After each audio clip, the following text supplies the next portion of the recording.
Hello everyone and welcome है आप सभी दोस्तों का आईएफएस के शानदार प्लेटफॉर्म के ऊपर। तो दोस्तों हर साल की तरह जो है हमारे बच्चे एग्जाम्स में, चाहे वो आईआईटी एग्जाम बीटी हो, गैट हो, स्वीट पीजी हो, बहुत ही बेहतरीन और बहुत ही शानदार परफॉर्मेंस देते हैं।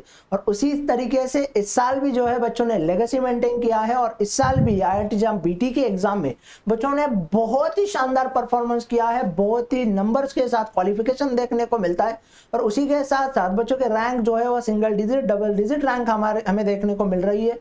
ऐसे ही एक कैंडिडेट है जो कि प्रॉपर्ली आईएफएस से देखने को मिलती है। उन्होंने ऐप से लेक्चर्स देखे, उसी के साथ साथ क्वेश्चन प्रैक्टिस की बुक का यूज किया है, तो उनकी जर्नी जो है यकीनन शानदार रही होगी। तो उनको क्या क्या बेनिफिट देखने को मिला, किस तरीके से उन्होंने प्रिपरेशन किया, तो जानते हैं उनसे ही उनकी जर्नी को। तो हेलो। Hi sir. तो गुड मॉर्निंग आपको। Good afternoon sir. ओके, हाँ, गुड आफ्टरनून। और थोड़ा अपने बारे में इंट्रोड्यूस कीजिए मुझे। Sir, I am Sanchita Mukherjee. I got an AR of 44 in IT Jam Biotechnology 2025. Um, I am currently pursuing my bachelor's from Calcutta University. Calcutta university. Yes, sir. Okay, तो किस सब्जेक्ट्स में आप आपका बीएससी कर रहे हो? Sir, I am doing my majors in microbiology. Microbiology में आपका बीएससी हो रहा है और आपने all India rank 44, Yes, sir. तो 44 से आईआईटी जाम बीटी को क्वालिफाई किया है। तो आपको कॉन्ग्रेचुलेशन फ्रॉम द मी, पूरे आईएफएस फैमिली की तरफ से, मोहित सर, सारे आईएफएस फैकल्टी की तरफ से। ठीक है। Thank you, sir. तो इतना बेहतरीन रैंक आपने लाया है, डबल डिजिट, वो भी 44।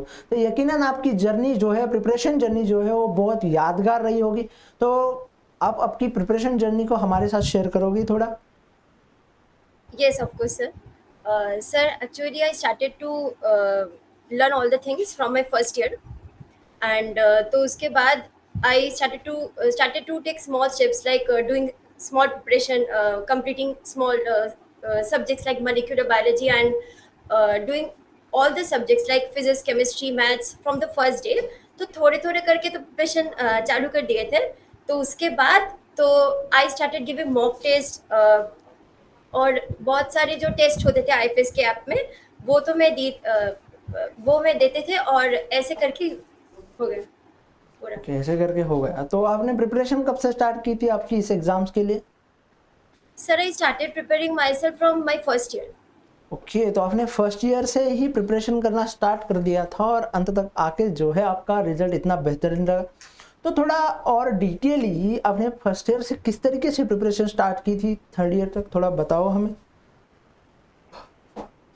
Sir, I started to learn, for example, sir, in my majors, there were certain subjects like cell biology and biochemistry which were in my second semester. So उसके बाद तो मतलब कि वो सब्जेक्ट्स तो मैंने वो सेमेस्टर के साथ ही कवर कर लिए थे। तो और जो फिजिक्स केमिस्ट्री मैथ्स थी, एक्चुअली तो मेरे तो क्लास 12 में फिजिक्स मैथ्स थे ही, वो केमिस्ट्री पीसीएम भी थी। तो उसके लिए तो थोड़ा बहुत तो जानते थे, पर मतलब कि जो सब थोड़ा बहुत नहीं जानते थे उसको इन 3 इयर्स में मैंने कवर कर लिया।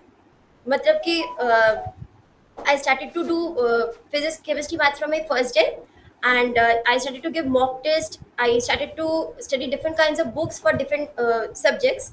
एंड फॉर एग्जाम्पल मैंने जो मॉलिक्यूलर बायोलॉजी के लिए जो बुक परस्यू की थी वो थी वटसन की जो बुक थी, और इम्यूनोलॉजी के लिए वो कुबी वाला जो बुक था, और ऐसे करके बहुत बुक्स में पढ़ती थी। मतलब कि जितनी भी बुक्स हो सकती है, वो ई पीडीएफ हो या कोई कुछ भी जो ऑनलाइन मीडियम पे अवेलेबल हो, वो मैं पढ़ लेती थी।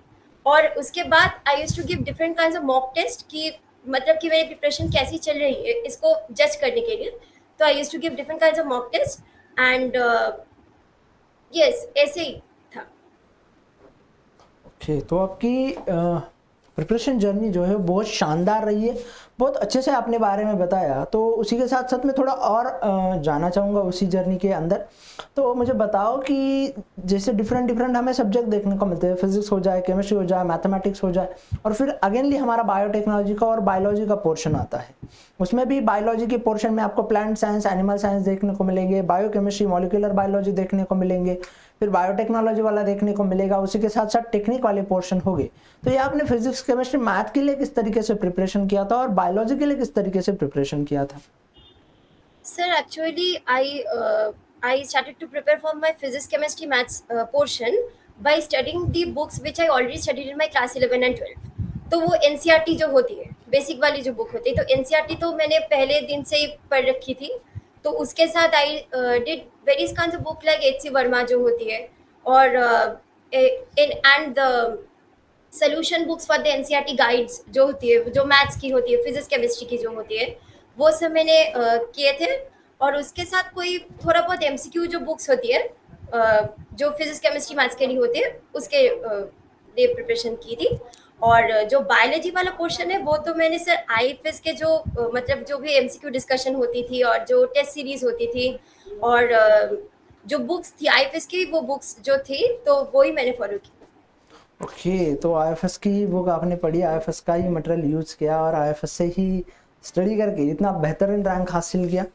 तो आईएफएस की आपने इतनी बातें की है, तो आपको कौन कौन से फैकल्टी से बारे में थोड़ा आप मेंशन करना चाहोगे? Sir, actually, I want to mention about Mamta ma'am, then Mohit sir, Lokesh sir, Rakesh sir. उन्होंने बहुत ही अच्छे पढ़ाए, मतलब कि उन लोगों के बिना तो ये रैंक हासिल करना संभव ही नहीं था। It was impossible for me sir to achieve those ranks. Okay okay, बहुत अच्छी बात कही आपने। तो जैसे आपने बोला कि आप बीएससी माइक्रोबायोलॉजी से कर रहे हो, तो थोड़ा आपकी एजुकेशन जर्नी के बारे में बताओ हमें। हाँ सर, एक्चुअली तो BSc microbiology was actually I thought to take my majors in microbiology because वो सब्जेक्ट मुझे बहुत अच्छा लगती थी, तो that was a thing and I took microbiology. तो उसमें बहुत सारे सब्जेक्ट्स होते हैं, जो वायरोलॉजी होते हैं, cell biology, biochemistry, molecular biology, microbial physiology, metabolism, environmental microbiology, बहुत सारे, मतलब कि जितने सारे जो ब्रांचेस होती है माइक्रोबायोलॉजी की, वो सारे सब कुछ उनके अंदर ही होती है।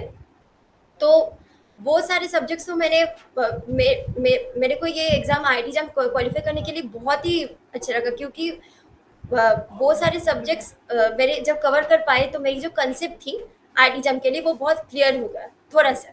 तो ये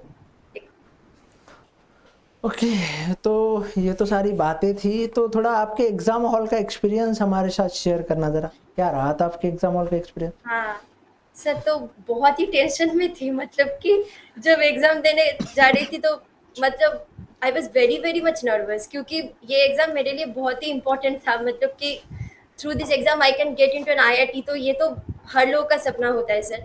तो इसलिए तो I was very much nervous, but फिर भी मैंने अपने आप को बहुत शांत रखा कि हाँ, अच्छे तरीके से एग्जाम को अटेम्प्ट करना है, पेपर को कोई नेगेटिव नहीं करनी है, जल्दबाजी नहीं करनी है, और जितने भी हो सके कम नेगेटिव करना है, क्योंकि आप अगर नेगेटिव कम करोगे तो आपका जो मार्क्स होता है तो वो अच्छा रहेगा।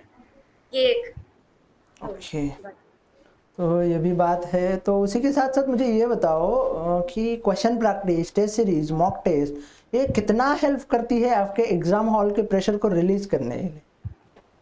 हाँ sir, actually question practice, mock test तो बहुत ही हेल्प करती है, क्योंकि जब आप कोई क्वेश्चन को प्रैक्टिस कर रही हो और ऐसी टाइप के कोई क्वेश्चन आपके एग्जाम में आ जाए तो it will be very much beneficial for you, क्योंकि जो भी क्वेश्चन आप प्रैक्टिस करिए उसके टाइप के, और if not then the questions around that topic shall come in the exam. So this is the thing, you have to be very much prepared for the exam, कि आपको पहले दिन से सोचना पड़ेगा कि हाँ, एक अपने आप के जो एक नोट्स है वगैरह जो आपके हैं, नोट्स को बहुत अच्छे तरीके से पढ़ के जाओ, बहुत अच्छे तरीके से खुद को प्रिपेयर करो कि आपको क्या करना है। मतलब कि आपको एग्जाम में एक अच्छी तरीके से रैंक लाना है, तो आपको बहुत ही हार्ड वर्क देना पड़ेगा फ्रॉम द डे वन।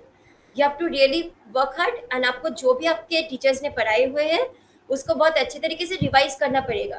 अगर आप रिवाइज नहीं करोगे तो आप भूल जाओगे, क्योंकि वो तो होता है सर। तो इसलिए I revise every topic and ऐसे ही। ओके, तो revise every topic, there is no another way to qualify exams. Okay, तो फिर जो भी नए बच्चे इस एग्जाम के लिए प्रिपेयर करना चाह रहे हैं, जो भी फ्रेशली प्रिपेयर करना चाह रहे हैं, तो उनके रिगार्डिंग आपका क्या सजेशन रहेगा?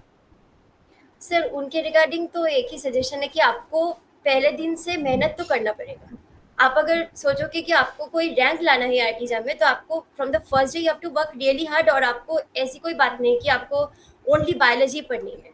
You have to study all the subjects equally, physics, chemistry, maths, biology, आपको सारे के सारे सब्जेक्ट्स इक्वली कवर अप करने हैं। और आपको ऐसी एक मतलब कि मेंटल स्टेट को रखना है कि हाँ, आज मैं ये टॉपिक कवर करूंगी तो कवर करूंगी, कल मैं दूसरा टॉपिक कवर करूंगी। तो ऐसे करके आपका एक डेली शेड्यूल होना चाहिए कि आप आज ये करेंगे, फिर आप मॉक टेस्ट देंगे, जो भी आप सब्जेक्ट को पढ़ रहे हो उसको कवर अप करके उसी दिन उसके ऊपर एक मॉक टेस्ट दे दो, फिर दूसरा टॉपिक में जाओ। तो ऐसे करके आप अपने आप का जो कंसेप्ट है उसका क्लैरिटी बहुत ही बढ़ जाता है सर। ओके। उसी के साथ साथ मेरा ये कहना है कि जब आप मतलब मैंने बहुत बच्चों को देखा है, कोई लास्ट ईयर में पढ़ाई करना स्टार्ट करता है, कोई 1 साल पहले पढ़ाई स्टार्ट करना चाहता है। और पिछले कुछ दिनों से मैं सारे टॉपर्स लोगों के साथ डिस्कशन भी कर रहा हूँ, तो कोई 6 महीने पहले पढ़ रहा है, कोई 1 साल भर पहले पढ़ रहा है। तो आपको ऐसा क्या एडवांटेज मिला पूरा फर्स्ट ईयर से पढ़ के 3 साल पूरे मेहनत करके आके?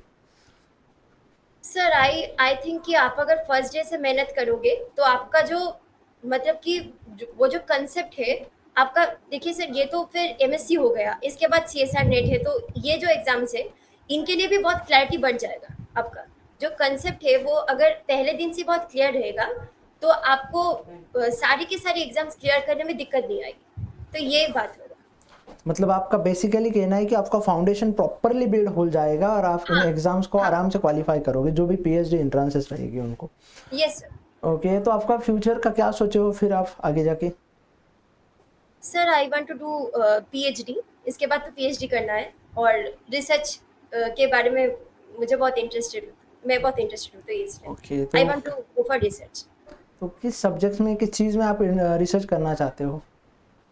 Sir I want to do research in cancer biology, क्योंकि कैंसर की जो मतलब कि जितने सारी जो मेटाबॉलिज्म है, जो पाथवे है, वो मुझे बहुत ही फैसिनेट करती है। And I want to do something कि कुछ इस फील्ड में कुछ कंट्रीब्यूट करना चाहती हूँ, इसलिए I want to go for cancer biology.